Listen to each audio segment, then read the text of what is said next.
The Queen's Jewish Link presents the Jewish Living Podcast, the show that examines the many facets of Orthodox Jewish life. Here's your host, Izzo Zwirin. We may be finally coming out of a pandemic, but it would seem that the damage has been done. Many here in the New York metropolitan area are vacating their homes in droves, and it's not just here. Many across the country are seeking better living conditions, and what better place to move than Eretz Yisrael? With a sudden increase in Aliyah interest, we thought it would be a good time to bring a new company to your attention with our guest today. Hi, my name is Ariel Rahmanov. I am the co-founder of Aliyah Homes. Ariel will help us comb through some of the specific areas of buying a home in Israel and how his company can help.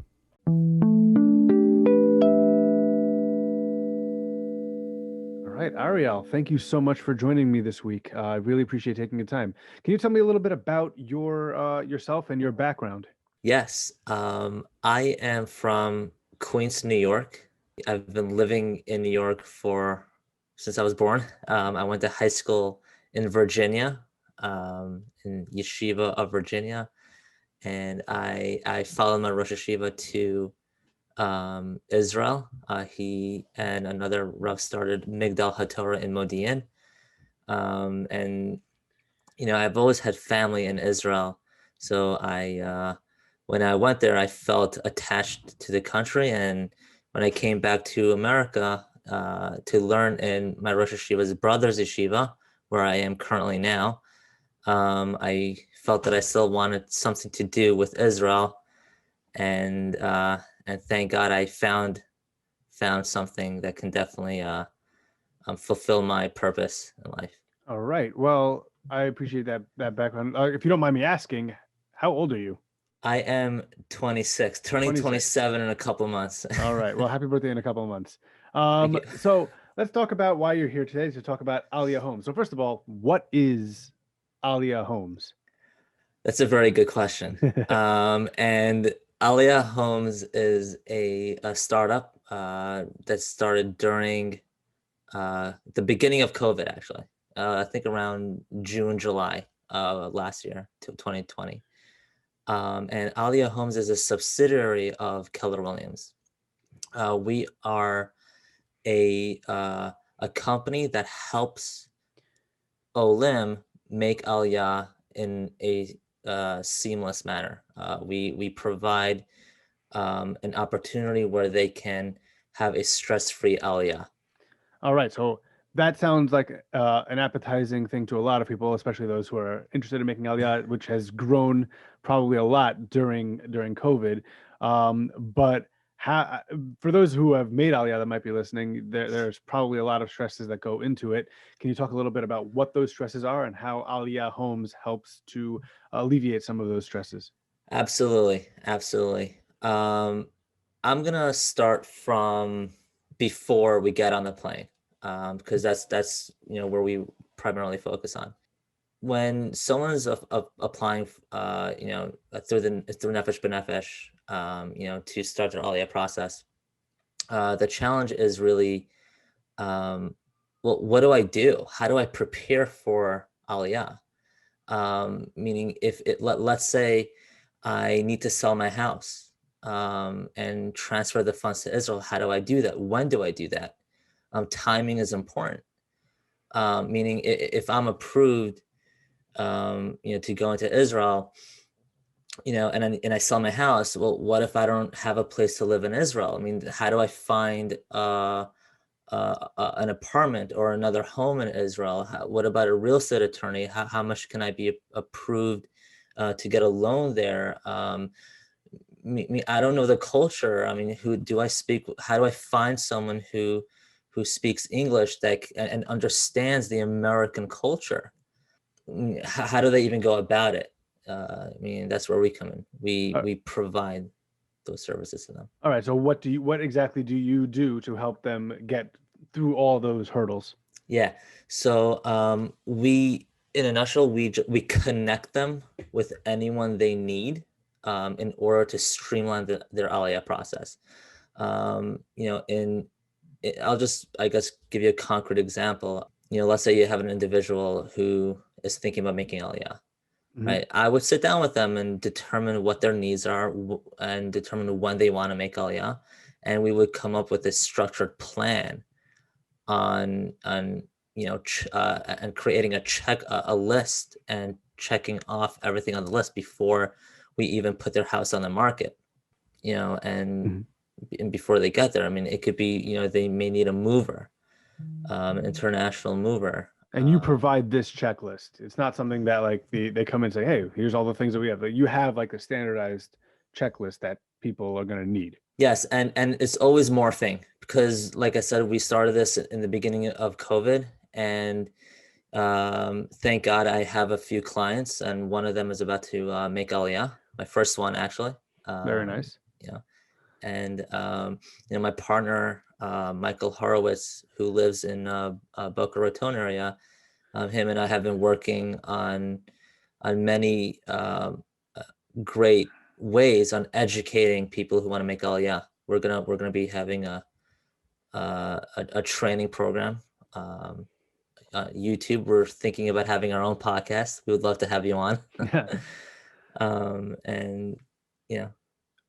All right. So before we go into more specific details, how does Aliyah Homes make their revenue? Like, where are you? Like, you're a for-profit organization. You're not here. You're providing a service and you're expecting to get paid. So people are going to be like, well, why should I go to Aliyah Homes? Why can't I take care of this myself? Or am I getting charged a fee for your services? Yeah, that's a great question. I love that question because I think when we first spoke several months ago, the idea was, we'll just sell your house in America, and then we'll just connect you with an agent in Israel, and boom, we'll just coordinate the entire process. But then it kind of morphed because that's not really what we do. We're not a real estate company. We're an Aliyah company. It just happens to be that real estate is a detail within the Aliyah process. And yes, that is how we make our money. We do make money on the sale of their home in the US. We Keller Williams, thank God, is in all 50 states and 50 other regions in the world. Israel, one of them. We have 24 offices in Israel, and we make our money through referrals. Meaning, if I have a client in Chicago, let's say, I am not licensed in Chicago. I'm licensed in New York. My partner is licensed in Florida. But how do we make our money from our client in Chicago? We would refer them an agent who we already know and built a relationship with, that they can monitor the transaction, and they are there to not provide exclusively their real estate needs, but to also provide their Aliyah needs, because they are on this Aliyah Homes team that is primarily there to cater to their Aliyah needs, not just their real estate needs. Okay, interesting. So would it work in reverse? So if a person in Chicago contacts a Keller Williams agent and they're looking to make Aliyah, the seller, not the agent, would the agent then bring you on board as well to help out in Israel? Does that work both ways? I love that you asked that question, because one of our business models was to also include other agents not within Keller Williams. Okay. We already have a system in place where they can totally be on board. I mean, it's like another referral fee. Right. So you're not only helping refer your clients to a Keller Williams agent, but you're making inroads with other. You're not exclusively Keller Williams. Not exclusive. Okay, great. Yeah, they're paying for access. They're paying for access of information. The seller is not really paying anything extra they would normally with any other real estate agent, but they are getting these additional services from you that you can take care of their transition to Israel, correct? Exactly. Okay, so it's not an added fee; it's just the same fee that they'd be paying in any other way. It's the same fee. All right, so I'm going to ask you a couple of questions about specifically mortgages in Israel, like buying a house in Israel, things that that people might not be aware of. So first of all, are mortgages like if I want to buy a house here, people who grew up here, people who have been doing research here, there's a million resources on how mortgages work in America. Is there any difference between how mortgages work in America versus how they work in Israel? Yeah, there are some differences, and I do want to preface before I say anything. I am definitely not a licensed lender in Israel. Okay. And I am not a licensed lender in New York or in America. So I will preface that, we should consult with professionals. But based off of the research that I've done, one difference is if you are not a citizen in Israel, right? And if you're looking to take out a mortgage, they will give you 50%, assuming you qualify, they will give you 50% of the value of the home. Okay. Whereas if, let's say you have a spouse who's a citizen, Mhm. they may give you 60%. And if you're a citizen there, both of you are citizens, it's up to around 75%. So there are differences. Interesting. So government does play a role in this as opposed to just your loan. Okay. Yeah. Is there are there any surprises that buyers should be aware of that differ in Israel than in America? One example that the more I talk to people, the more the surprises, like appliances don't come with the home.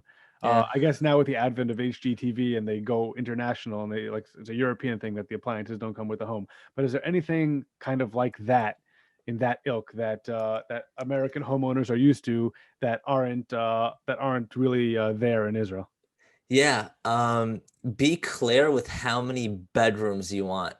Okay. Because in America, when you say 3 bedrooms, it means 3 bedrooms and a living room. Right. In Israel, 3 bedrooms means 2 bedrooms and a living room. Interesting. 3 bedrooms means 3 rooms that aren't a kitchen or a bathroom. Yeah. Okay, interesting. And do you know if there's any like more hot areas in Israel right now versus areas that might not be as affordable? Like what are the leading possibilities for Americans? Like where are Americans moving right now? Oh, Yerushalayim, Beit Shemesh. Yerushalayim is a big place. It's like the biggest in Israel. So like specific neighborhoods? Baca is one of them. The Old City. Yeah, when I think of affordability, I think of the Old City. Well, are you asking affordability or popular? Okay, let's go. Well, popular people will probably know. Let's try affordability. Okay, affordability. That's a good question. So if you really want to, conserve your money, I would suggest living in Judea and Samaria. Like one of my rebbeim from Migdal, Rabbi Uri Pilichowski. His wife is the mayor of Mitzvah Yericho, and I interviewed her and him on my Aliyah Homes Facebook page, and she was saying how they're already starting to build 500 homes in Mitzvah Yericho, and you could get a nice, beautiful home with a beautiful view for in dollars around $350 to $450,000. Oh, wow. Okay. And geographically, where is Mitzvah Yericho? It is I'm looking at Google Maps 20 right minutes, 20 minutes away from Yerushalayim. It looks like it's 20 minutes east of Yerushalayim. It is over the Green Line, in case that is something that you are worried about. Right. Okay. Yeah. It's dead east of Yerushalayim. Okay. Right. And Malay Mechmas as well. Which is where? It's also over the Green Line. Okay.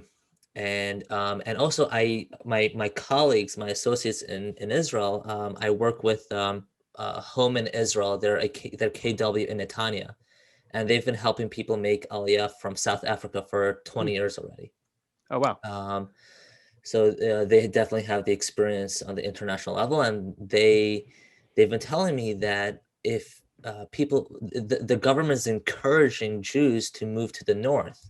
So there are, and I don't know the details of this, but there are tax breaks if we can bring a community in the north. Interesting.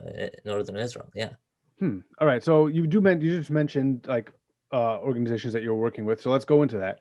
Yeah. Obviously, when people think of Aliyah, the first organization that they think of is Nefesh B'Nefesh. So if you could tell us about your relationship with Nefesh B'Nefesh, or what you can do that Nefesh B'Nefesh doesn't do, let's start with that. Yeah, so good question. So we are not officially partners with Nefesh B'Nefesh. I don't think Nefesh B'Nefesh has even heard of us. Okay. So that's just to be transparent over here. Now Nefesh B'Nefesh, from my understanding, they help with the bureaucratic aspects of getting you to Israel. They deal with the paperwork and they get you on a plane, and they make sure you're set in that respect. Now the question is, what do I do once I'm off the plane? Where do I go from there? Right.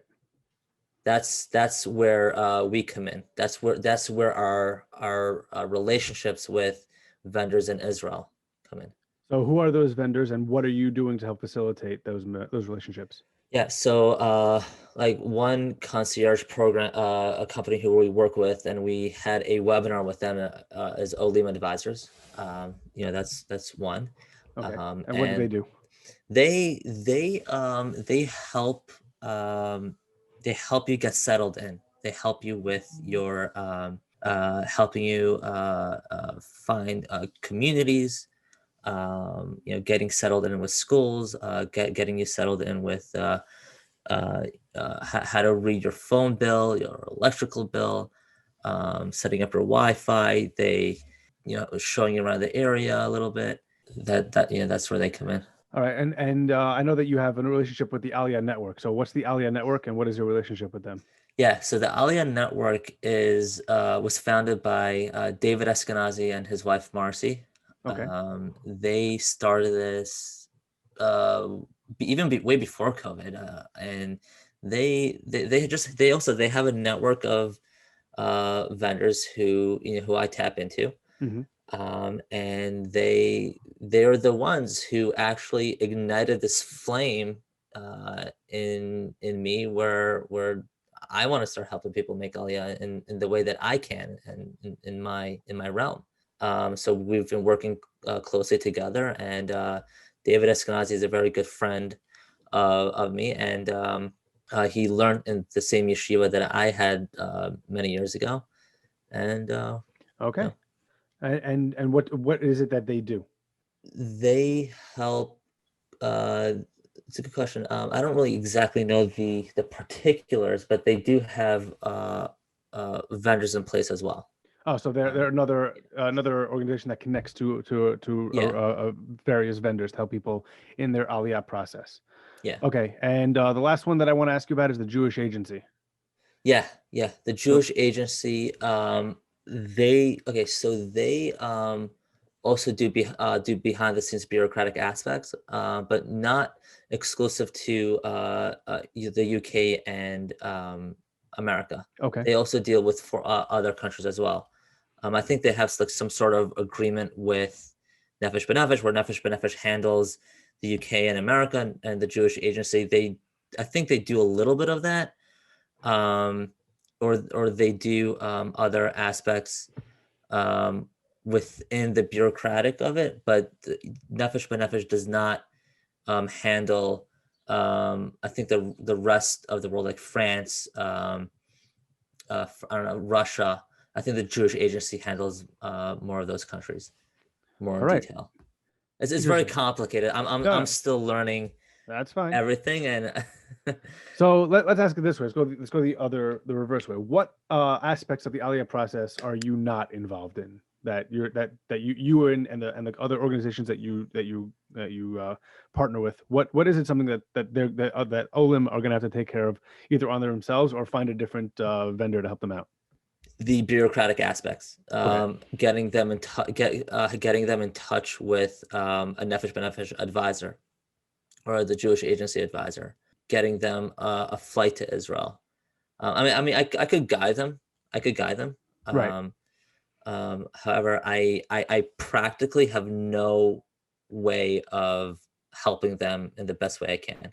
Interesting. Okay. And is there a difference between the way that you handle clients that are, let's say, just buying a house or an apartment now in Israel, and then they'll rent it out now, and then maybe move later, or they're living part-time in Israel? Is there a because those types of people aren't selling their homes; Right. they're just looking for a home to purchase in Israel. So they're not necessarily moving out of theirs, and that's not something that you're going to be doing here. So what do you do with those types of clients? Meaning if they want to just find an investment property there and they don't want to sell their Or home an here. investment property there, or they're buying in Israel and they're not selling here?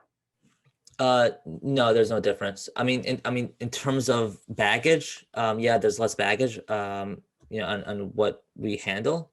But we, if we want to set them up with an agent who can help assist their needs in purchasing a home or investment property, and they would contact them, and we would make sure that everything's going smoothly between that agent Hmm. and our client. We are essentially the buffer between our clients and the agents in Israel and Okay. anyone else that we work with. We Interesting. monitor and coordinate the transaction. Right. So we went through where you are now. What is the future growth possibilities for Aliyah Homes? Like, where do you guys want to get to? I'm assuming you're still in a startup mode, and in the last couple of months since we've started speaking, the business model has either evolved or grown. So, what is the eventual goal? What are you guys looking to be able to accomplish? Oh, that's a fun question because this is where my mind is. There's no boundaries here.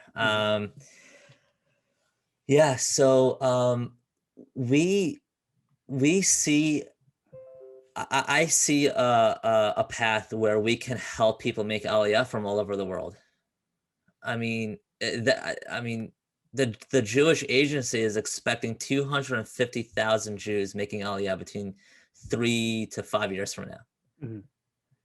To give you an idea of how big that number is, we've had 250,000 Jews making Aliyah from the decade of 2010 to 2019. Wow. So we're looking at exponential growth. Okay. Exponential growth, exactly. And if we can handle and be really do very well with the American model, Hmm. we want and we intend, our goal is to use that model in other countries and see if it'll work there. And if it doesn't, we will determine what that reason is, and we're going to find it, and we're going to partner up with anyone who can facilitate our vision. Because, like I said, Keller Williams is giving us this fantastic opportunity, and if we're in 50 other regions, me as a Jew, I feel a very big obligation to help anyone I can make Aliyah in a smooth way as possible. Hmm. And if I don't do that, I'm depriving the Jewish population from access to that. And that's something I personally cannot live with. That is a noble goal. Before we sign off, is there anything else you'd like to let us know about? Yeah, I guess we are working on a website. We do have a Facebook page, Aliyah Homes. And if anyone who's listening, if they want to, I guess, contact us, I guess they can definitely feel free to reach out. And if there's any vendors who are listening, please feel free to reach out. We're always looking to connect with people who can help facilitate the Aliyah process. And anyone who has advice or their own personal experience that can help us with new ideas that can help the Aliyah process as well.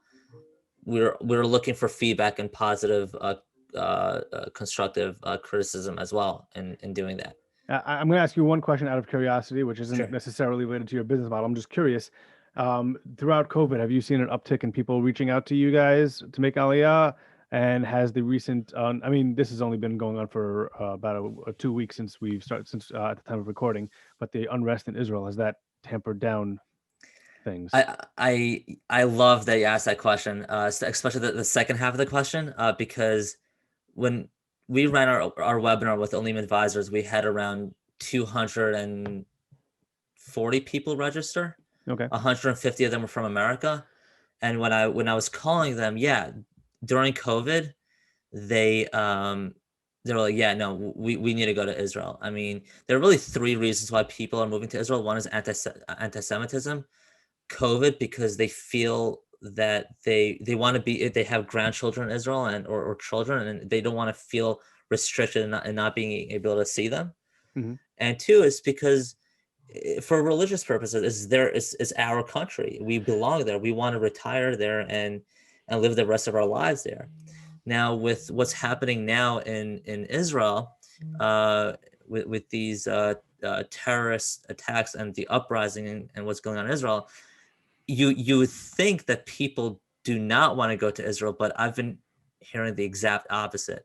They feel an obligation, a sense of unification with their people, and in fact, that's wanting them to go. They're wanting to go to Israel even more. I mean, it's a sense of, it's like a nationalistic reason, and I admire that. I love that. That's exactly what I want to hear from my clients. All right, that's awesome. All right, so you mentioned your Facebook page. You have anything else, any other social media that you guys have right now? Yeah, we do have Instagram. We're not active on that yet. Okay. It's funny. I'm 26, turning 27. That's more of like, people who are in their 20s, early 20s. It's a generational thing. But we are working on that, and my partner and I, we're working on a YouTube channel as well. We're going to be calling it Tips and Tricks in Making Aliyah. Okay. And how can people reach out to you guys if they want to learn more? Yeah, they can email us at aliyahhomes@gmail.com. You want to spell that out? ALIYAHHOMES@gmail.com. Or they can give me a call on my cell phone, which is 212-470-6888. All right. So Ariel, thank you so much for joining us this week, and good luck to you and Aliyah Homes. Thank you very much, Izo. I really do appreciate and definitely feel great in having this honor and being on your podcast. All right, terrific. My thanks to Ariel Rahmanov for joining me this week. Obviously, moving is a big deal, especially moving to a different country, and we hope that this episode helps a little when making that decision.